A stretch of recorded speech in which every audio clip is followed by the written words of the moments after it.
ছেলে কতটা অসহায় হইতে পারে ভাই, কতটা অসহায় হইতে পারে আমি বুঝাইতে পারবো না। আমি একটা দুইটা মামলা না, 5টা মামলা করছে এই মহিলা আমার নামে, এই বজ্জাত মহিলা আমার নামে 5টা মামলা করছে। 5টা মামলা কইরা আমার যেমনি মন চাই সেমনি নাচতেছে। আমার একটা লাইফ আছে ভাই, আমার একটা জীবন আছে ভাই, আমি আমার মতন মুভ অন করবো, আমি আমার মতন ঘুরবো, আমার ফ্রেন্ডদেরকে নিয়ে ঘুরবো, আমি আমার মতন করে যা মন চাই তা করবো।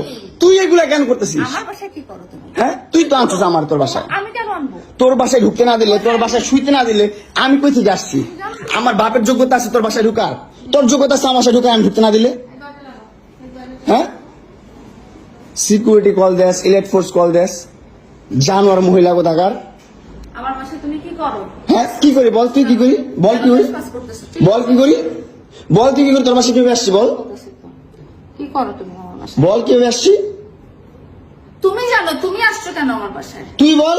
তুমি যদি আমার কিছুই না আমার বাসায় কি করো? আমার বেডরুমে তুই তোরে কেন চুস আমারে? তোমাকে আমি কোথায় ডেকে আনছি দেখ। তোরে না চুদলে মামলা তুলবি না তুই কস? তোরে না চুদলে মামলা তুলবি না তুই? বলেছি আমি আমারে কস আমার? তুই অনলাইনে কবি কই থেকে জানোয়ার কোথাকার? এই জন্য তোর বাসায় আমারে, এই যে বাসায় তোর মাও তো আমারে পোলা প্রস্টিটিউট কয়। তুমি আসছো, তুমি ছেলে প্রস্টিটিউট জানোয়ার। মোবাইলে তুমি ভাবছে